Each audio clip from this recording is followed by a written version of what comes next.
क्रमप्राप्तम् अनुमानप्रकरणम् आगच्छति।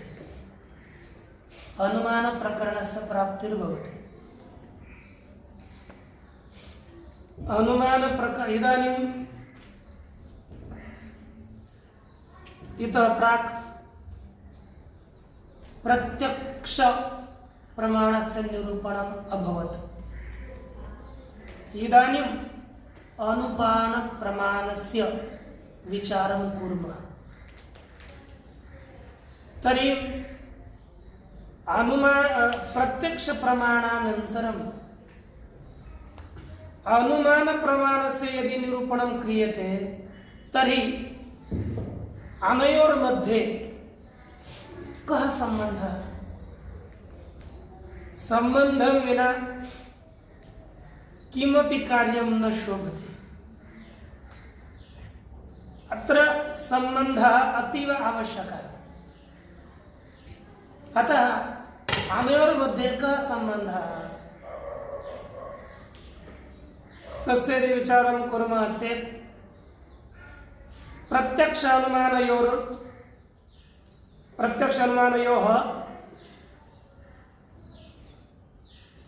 हेतु संबंधः अस्ति। कः सम्बन्धः अस्ति? कः सम्बन्धः अस्ति? सम्बन्धाः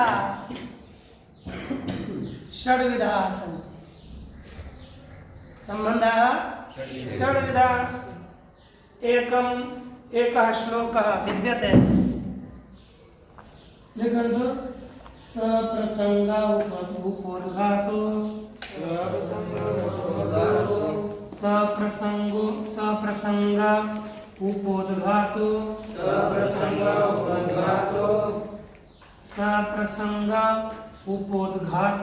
सप्रसंग उपोद्घातो परिवर्तन सम्यक उपोद्घातो म्हणजे सप्रसंग उपोद्घातो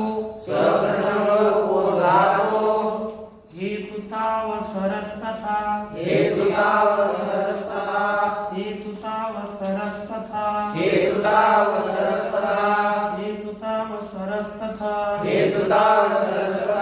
सप्रसंग उपोद्घातो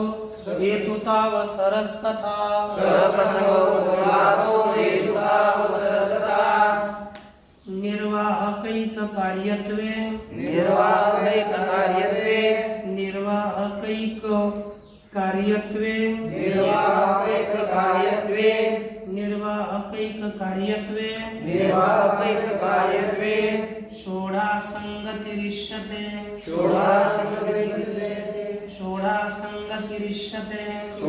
षोडासंगतिरिष्यते इति अस्मिन् श्लोके षट् संगतया उक्ता षट् संबंधः उक्ता। तत्र प्रथमः संबंधः सप्रसंगः। प्रथमा संगति प्रसंग संगति। यदा कदाचित् वयं प्रवचनं कीर्तनादिकं कुर्मः तत्र किं वदामः वयं? प्रसंगः आगतः अतः एव प्रसंगानुसारेण अहम् एतद् विषयम् अनुसृत्य एतां कथां वदामि। एकं विषयम् आदाय तस्य विषयस्य सिद्ध्यर्थं वयं किञ्चित् कथादिकं वदामः। तत्र सम्बन्धेनैव यदि सम्बन्धं विना विषयस्य प्रतिपादनं भवति तदा सः वक्ताः निर्बुद्धः इति वक्तव्यम्। अर्थात् सम्बन्धं विना अपि कदा कस्यापि निरूपणं करिष्यति चेत् कीर्तनं कथं चलिष्यति? तर्हि तत्र एते सर्वे सम्बन्धाः अपेक्षिताः। एताः संगतयः अपेक्षिताः व्याख्यानावसरे सप्रसंग अर्थात् एतस्य अर्थः वर्तते स्मृतस्य उपेक्षा नरहत्वम्। अर्थः स्मृतस्य उपेक्षा नरहत्वम्। अर्थः वदन्तु। स्मृतस्य उपेक्षा अनर्हत्वम्। स्मृतस्य उपेक्षानर्हत्वं स्मृतस्योपेक्षा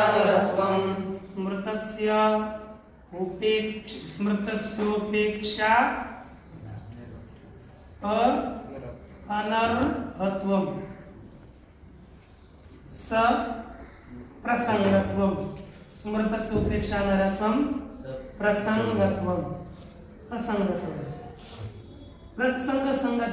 प्रसंगसंगत्याः अर्थः अस्ति यस्य स्मरणं भवति तद उपेक्षा योग्यम नास्ति।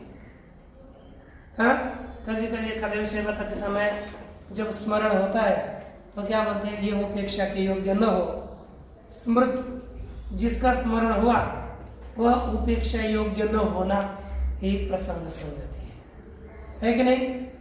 जिसका स्मरण हुआ वह कभी आया और वो उपेक्षा के योग्य न हुआ तो हम कहेंगे ये प्रसंग संगति से इसका भी हमको कथन करना पड़ा। तो ये प्रसंग संगति। द्वितीय संगति उपोद्घात संगति।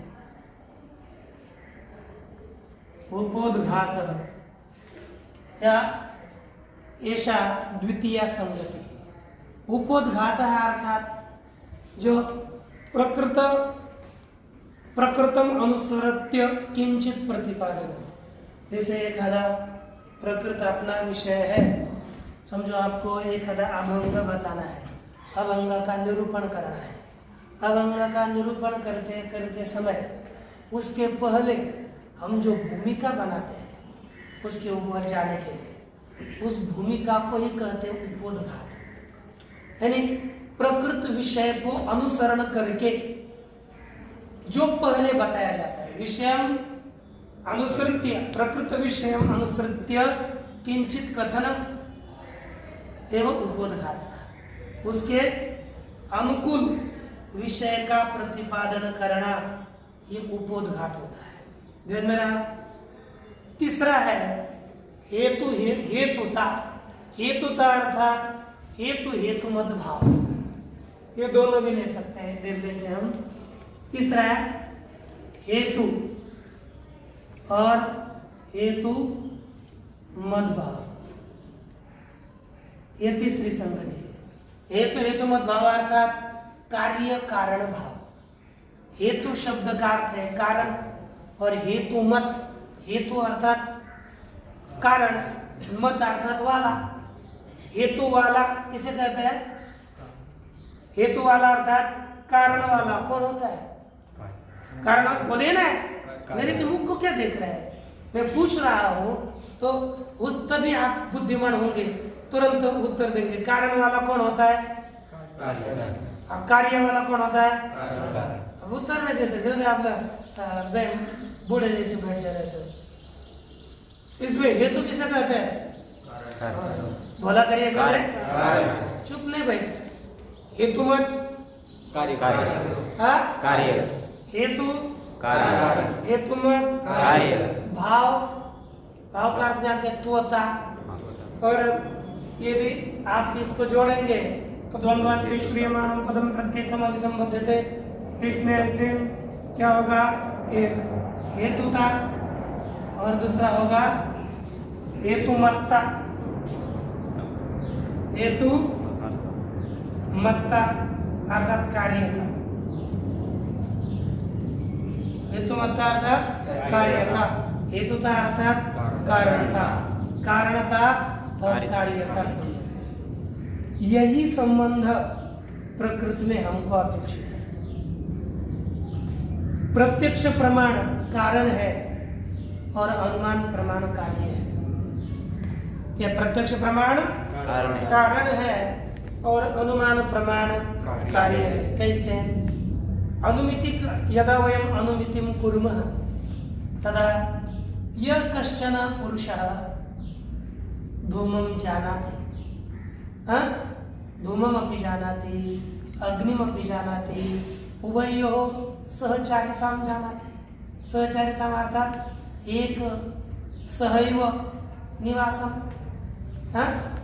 सहैव निवासम यह जानाति अर्थात यत्र यत्र धूमः भवति तत्र तत्र अग्निर्भवति इति सहचारितां एक साथ रहने को जो जानता है, सह एव मनुष्य यदा कदाचित पर्वतस्य समीपं गच्छेत् तत्र अथवा वयम् इतः एव यदा पर्वते कश्चन अग्निं प्रज्वालयेत् तदा अग्निः पुनः दृश्यते इतः दूरतः, किन्तु उपरि धूमः दृश्यते। धूमं दृष्ट्वैव वयं वदामः ओहो पर्वते अग्निः विद्यते। तर्हि धूमं दृष्ट्वा पर्वते अग्निः अनुमानं भवति। अत्र अग्नेः अनुमितेः कृते अग्नेः अनुमित्याः कृते आदौ धूमदर्शनम् अपेक्षितं, धूमज्ञानम् अपेक्षितं। तद् धूमज्ञानं केन भवति? प्रत्यक्षेण, चक्षुषा, प्रत्यक्ष प्रमाणेन। अर्थात धूम का ज्ञान यदि होगा तभी बाद में हमें अग्नि का ज्ञान होता है। अग्नि की तो अनुमिति होती है, लेकिन धूम का ज्ञान प्रत्यक्ष। तो धूम का ज्ञान किससे हो गया? प्रत्यक्ष प्रमाण से। तो प्रत्यक्ष प्रमाण धूम ज्ञान के लिए कारण हुआ कि नहीं? है कि नहीं? तो प्रत्यक्ष प्रमाण कारण हुआ और बाकी का आने वाला अनुमिति प्रमाण, अनुमान प्रमाण कार्य हुआ। तो अनुमान प्रमाण कार्य है और प्रत्यक्ष प्रमाण कारण है। इसीलिए इन दोनों में कार्य कारण भाव संबंध है। क्या संबंध है? कार्य कारण।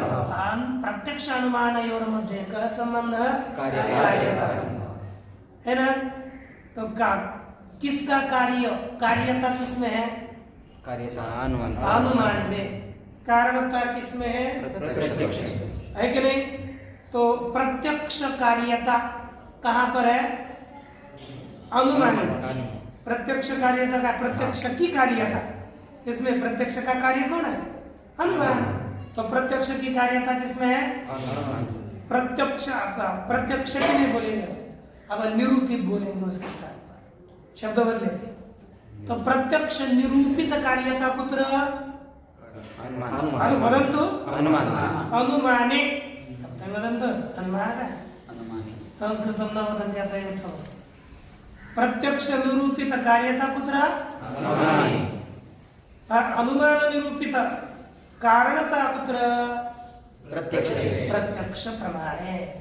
अप्रत्यक्ष निरूपित कार्यता अनुमाने, अनुमान निरूपित कार्य कारणता च प्रत्यक्ष प्रमाणे वर्तते। अतः अनयोर मध्ये कार्य कारण भाव संबंध अस्ति।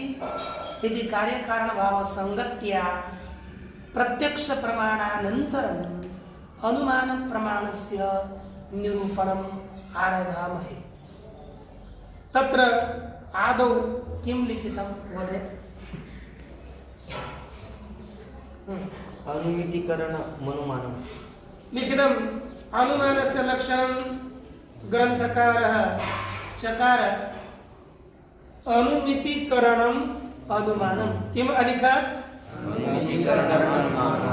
किम् अलिखत्? अनुमितिकरणम् अनुमानम्।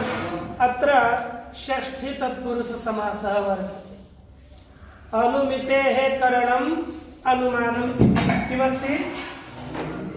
वदन्तु।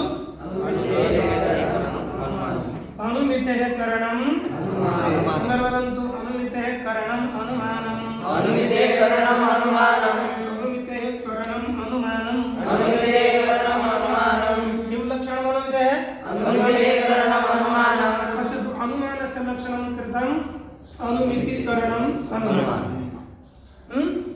अनुमिति का जो करण साधन उसे अनुमिति का जो असाधारण कारण उसे कहते हैं अनुमान। यह अनुमिति का, अनुमान का लक्षण है। अनुमिति करणम अनुमानम। एतत् मूले लिखितं। तत्र पदकृत्ये किं लिखितम् आदौ वदेत्?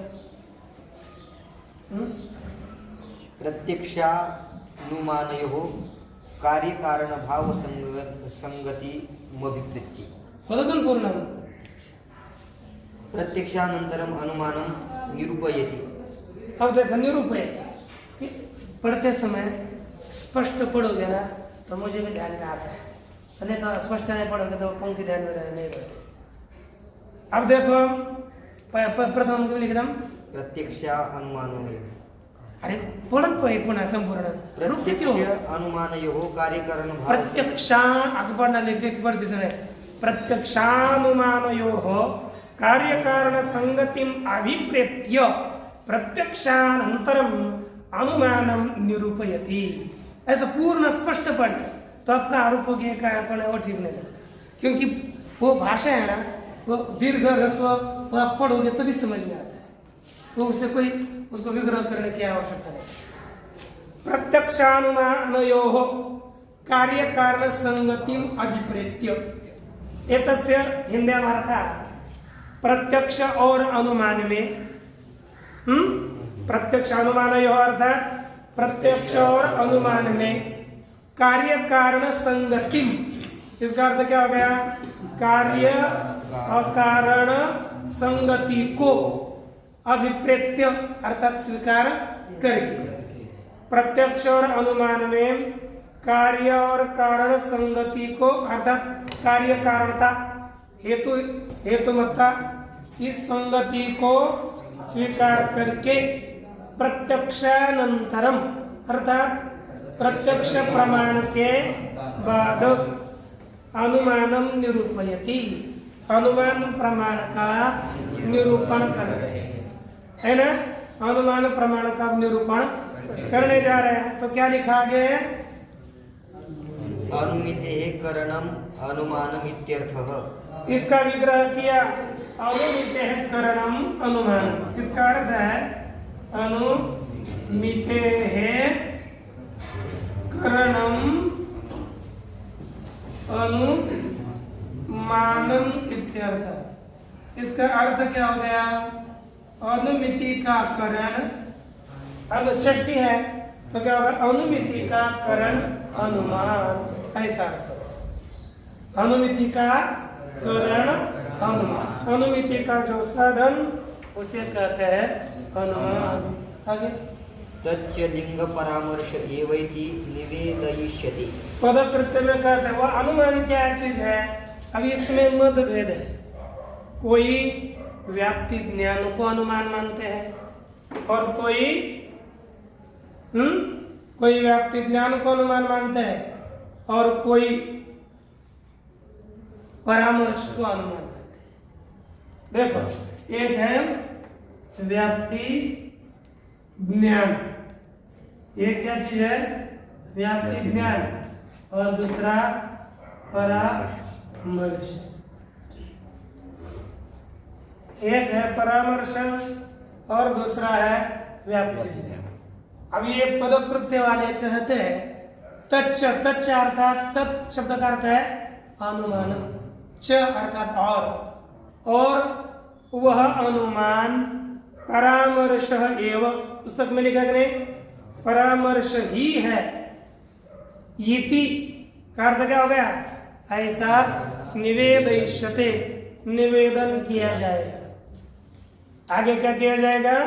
ऐसा ही निवेदन प्रतिपादन किया जाएगा कि वह अनुमान लिंग परामर्श ही है, परामर्श को ही अनुमान कहा जाएगा। ये पदकृत्यकार का कहना है। कुठारादावती व्याप्ति वारणाय अनुमिति। कुठारादावती व्याप्ति वारणाय अनुमिति इति।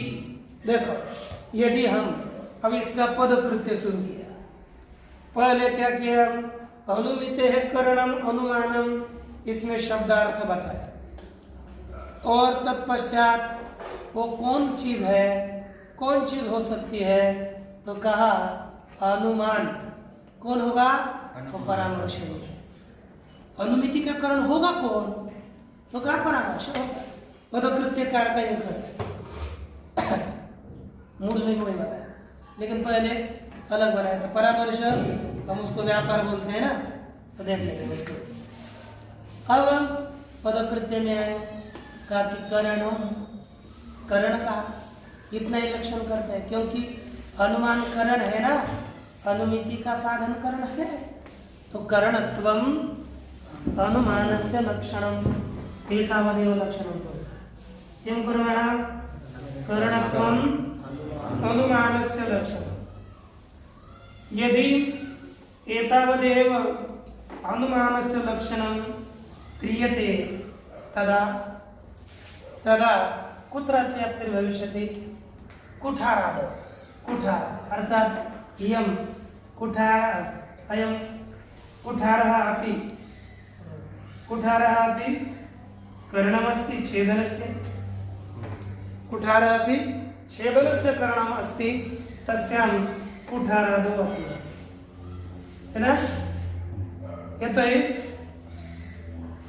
कुठारादौ अतिव्याप्तिः यदि कुठारस्यापि करणत्वात्। आप बोलेंगे प्रश्न आपको पूछा जाएगा, करणत्व इतना लक्षण करेंगे तो कहाँ अतिव्याप्ति, तो कुठार में, क्यों, उत्तर देना पड़ेगा आपको कल कि कुठार में, कुठार भी करण है, जो करण होता है उसमें करणत्व की अतिव्याप्ति होती है। पेन है, पेन में भी अतिव्याप्ति होती है, लिखने का साधन पेन है नहीं, तो जो साधन है, करण है, उन सभी करणों में करणत्व इतना लक्षण करने पर अतिव्याप्ति होगी।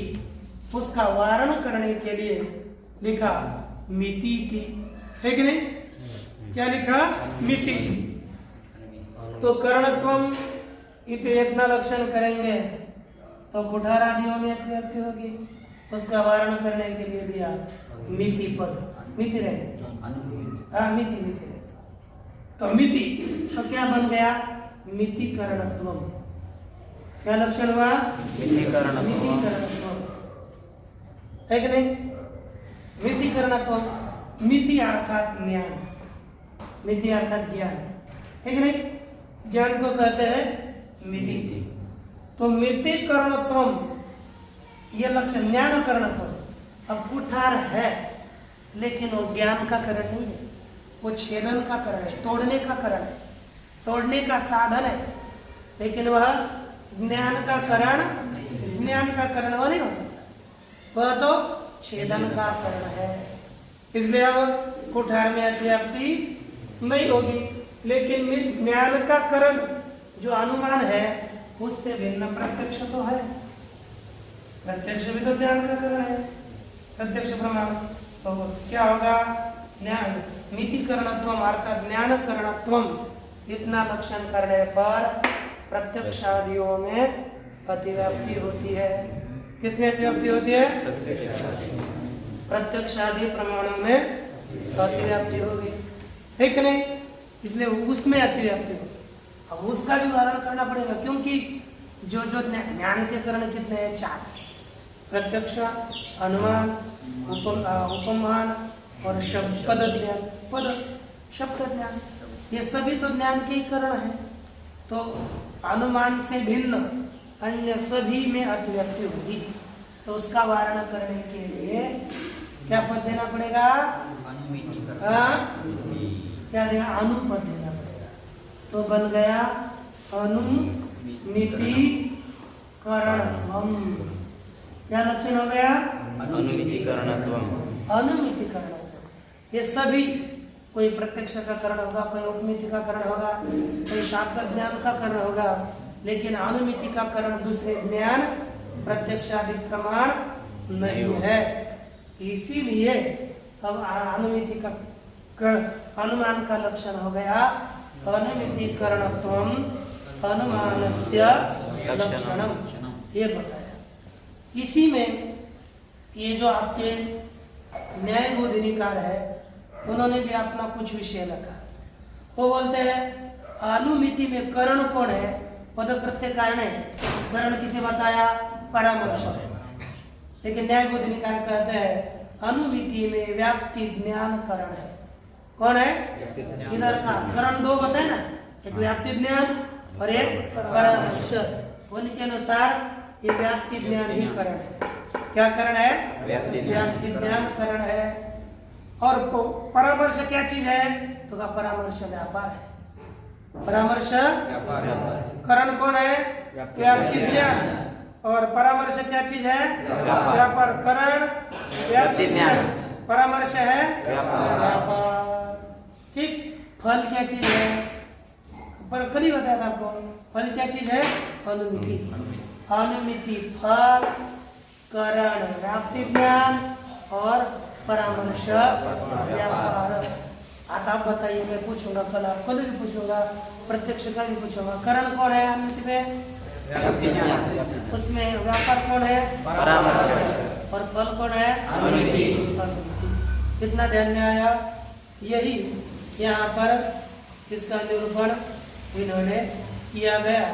तो अब हमको ये समस्या है, ये बताओ, आपने कहा अनुमितिकरणम अनुमान, क्या बताया? अनुमितिकरण अनुमान, ये तो आपने बताया, लेकिन पहले हमको अनुमिति को समझ में आए। अनुमिति समझेंगे तो फिर उसके करण को समझेंगे, है कि नहीं? तो उसी अनुमिति का निरूपण बाद में करेंगे। हाँ, स्टॉप करो।